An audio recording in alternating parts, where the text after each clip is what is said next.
Jeg hedder Fatih El-Abed, jeg er formand for Dansk Palæstinenserforening, men jeg er født og opvokset i en flytningelejr i Libanon.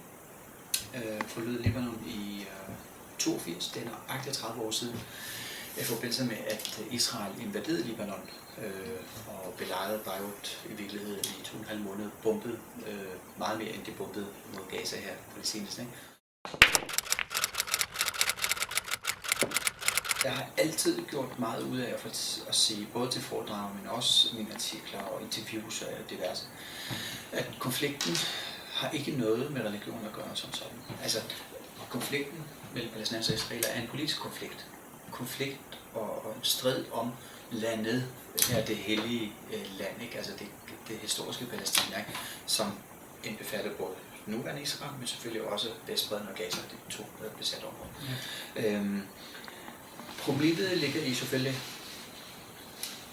der er mange problemer selvfølgelig i den her konflikt, det er den her forbindelse, men problemet ligger i altså, at konflikten, også fordi den har varet så længe nu, så er den blevet kapret af, brugt og misbrugt af religiøse grupper, fanatiske religiøse grupper på begge sider.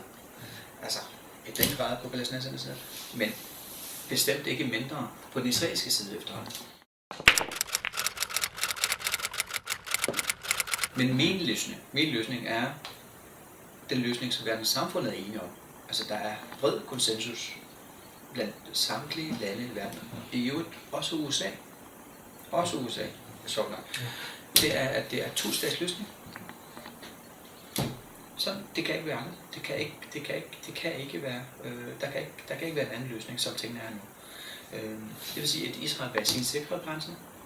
Hvad det så end er, fordi problemet ligger jo også, altså, at ikke engang Israel selv ved, hvor sin grænse går. Det er flydende nemlig. Det flytter sig for hver årti, eller for hvert år nærmest, ikke? Det her med bosættelser for eksempel, ikke? Ja. Lige pludselig så er grænsen flyttet fra den ene uge til den anden, ikke? Så der er ikke nogen definerede grænser for Israel. Det skal Israel altså have, bag sin sikre grænser. Men palæstinenserne skal sandelig også leve i frihed og selvstændighed, ikke? Altså fri fra de israelske besættelse og undertrykkelse bag deres sikre grænser. Og de grænser, hvad er det? Det er det hele verdenssamfundet er enige om. Det er 67-grænsen, det vil sige Vestbredden helt som det er, og Gaza selvfølgelig også, med den her forbindelse, som vi egentlig er enige om, ikke? Altså fysisk forbindelse mellem dem, passagen, ikke? Sikker passage. Og så et Israel, altså som det er nu, uden som sagt Vestbredden og Gaza. Palæstinenserne er ikke op imod alene Israel som en stat, som en besættelsesmagt. Palæstinenserne er faktisk op imod USA i den grad, som støtter Israel altså i tyndt og tyndt. Problemet med USA, det er, at også palæstinenserne har været i den tro, at USA er en retfærdig mægler i konflikten. Altså når du skal mægle mellem to, så skal du ikke holde med den ene mod den anden, trods alt. Ikke? Det kan godt være, at du har sympati for den ene, frem for den anden. Men hvis det skal virkelig lykkes dig at være en statsmand, ikke? En diplomat, ikke? Altså en, der bare kan få de stridende parter fra hinanden, ikke? Og få dem til at enes om noget, og gå på kompromis altså også, ikke? Så skal du trods alt bestræbe dig på altså at være sådan fair, ikke? Altså, og USA har været alt andet fair. Jeg har bare provokeret sagt til foredrag, hvorfor var det, at man ikke gav israelerne, altså de jødiske folk, den sydlige del af Tyskland, der hvor nazismen opstod for eksempel, som straf for dem? Hvorfor skal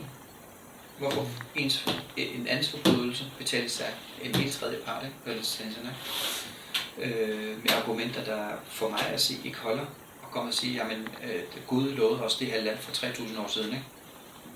Altså som en påberåber sig ret til at vende tilbage efter 3.000 år, mens de nu siger, at 65 år altså er forældet, når palæstinenserne kommer ud og siger, at vores ret til at vende tilbage, der hvor vi blev fordrevet til, 65 år er gået, det er for sent. Altså det er for gammelt, det er forældet. Hvordan kan det være forældet, men ikke 3.000 år forældet?